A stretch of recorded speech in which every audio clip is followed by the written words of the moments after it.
All right, next video. You can be perfect, but she's still an alpha widow. She'll always be an alpha widow to me. You know, the thing about alpha widows is when they experience, it's a term we use for a woman that dates and romanticizes the perfect guy. And the perfect guy maybe didn't want them, didn't want to stay with them, didn't want to be with them, didn't want to be around them. But she fell in love with him. And they romanticize, well, but what if he wanted me? What if I could actually be with him? Well, I mean, that's fine. It's going to be heartbreaking for her. But what happens when she hits 30-something, decides to settle down, decides to get a guy she'll have kids with, a provider, but she still daydreams all the time about the one that got away. And as a guy, you know, that, you know, you find out nowadays, a lot of them, not all women. Let me just preface that. And some, I assume, are good people. Some of them, but I'm saying what happens now when the body counts go up and the women are dating above their level because guys want something easy. And what if she falls for one of them? This is why it's dangerous to have a ton of partners and have a lot of experience, because they're always going to, you know, women always, and I know this firsthand from women I've dated, women I've talked to, you know, women email me, surprisingly enough, for advice. And they say, oh, the one that got away. This is a thing. And you don't want to be the guy that's married to a woman and she's daydreaming and missing her ex. I mean, she's not physically cheating on you, but that's pretty emotional. I don't know about you, but if my ex one day and just opened up and said, like, I'm happy and I like you and all, but I miss Bob or whatever. I can't stop thinking about him. That crushes your world. It's probably divorce time. This is from The Guardian. I'm happily settled. Notice she says happily settled and not married. I actually read that wrong because I assumed it was going to say married. She's settled. She's happily settled. Are you happy? No. But did she settle? Apparently, in her mind, she did. And yet, I still think of my first love. Will it forever hold me in its sway?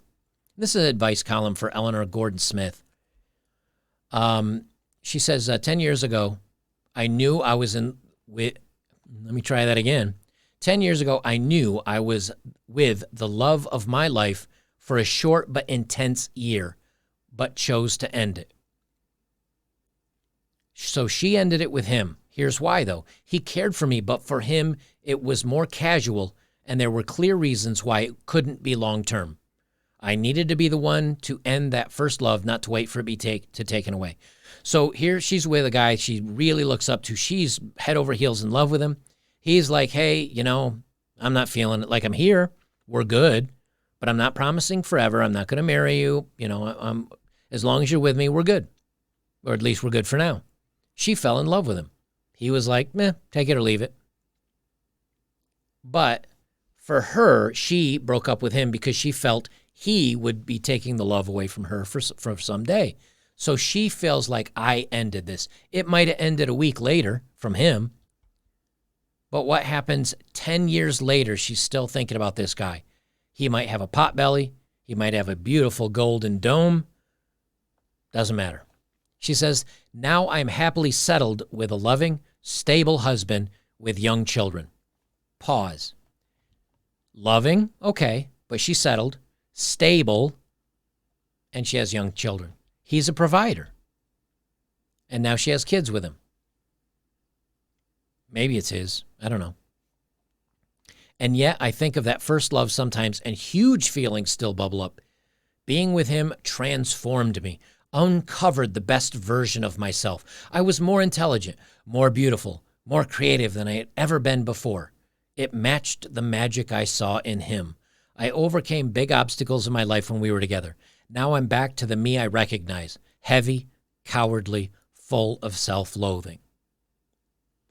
All the issues that she has right now in her life, I mean, she says the younger version of her was more intelligent, more beautiful, more creative. Okay, well, you were also young. You were full of ambition. The world was ahead of you. You know, part of, growing older, like, I feel I'm smarter now. I'm certainly not more attractive than I was. I was probably more creative back then because I wasn't good at anything, so I tried everything out. Now I kind of know a few things that I'm good at, and I enjoy to do those hobbies. But she says she matched, and match the magic I saw in him. Remember, this was a guy that was casual and could give and take the relationship. But she saw magic in him.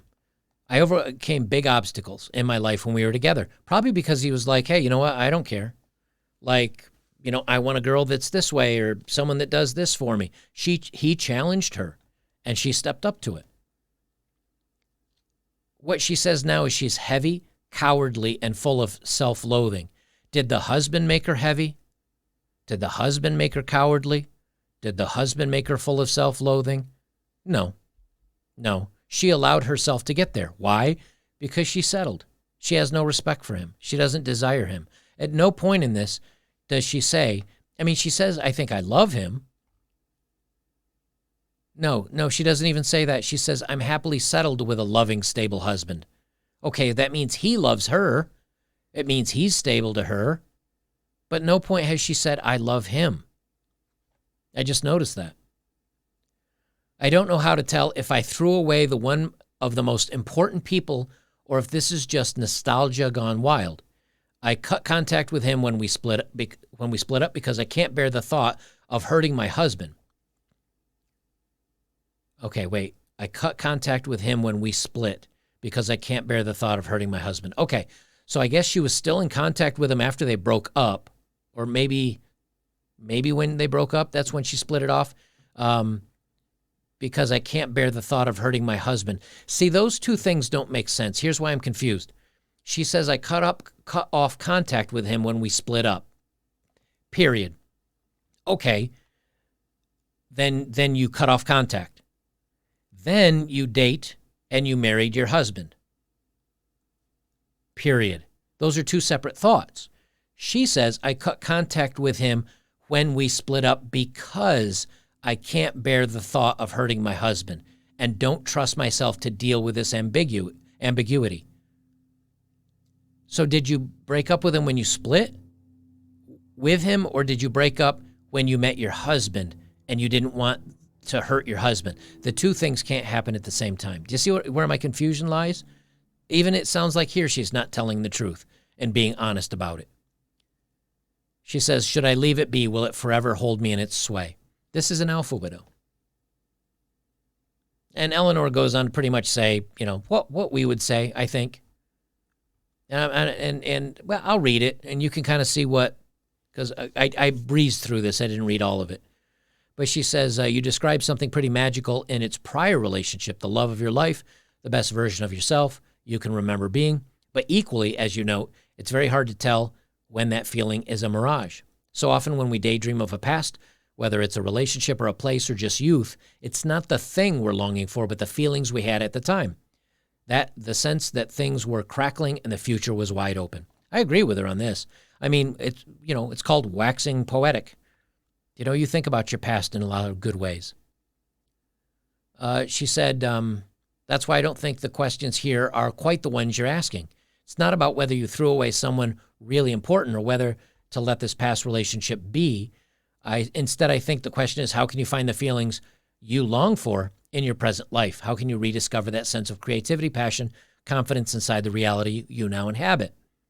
After all, from your husband's point of view, the fact that you don't speak to your past love isn't totally comforting if his memory still has this passionate grip of your heart. No one wants to play the stable reality to the intoxicating fantasy. No one wants to be the one that didn't get away.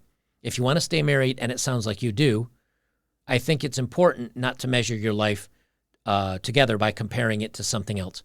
I don't think she wants to stay together. I disagree with this. I think she wants to leave, and she's trying to find rationale of making it happen. Now, I don't know what she's going to do. I don't care what she does. But I can tell you this. What happens too often nowadays is that they'll get in these relationships. They will fantasize and dream about, all the wonderful things and all the brilliant things that could be, and they go for it. They feel like I settled. I'm bored. I'm tired. I'm going to move on. And they do. And maybe they find a little bit of a thrill, or they're creative because they can do whatever they want. They don't have a husband to cook for, or I don't have to put up with his snoring, or whatever excuse they come up with. And then they say, I'm free. What they don't realize is usually they're free for the rest of their lives.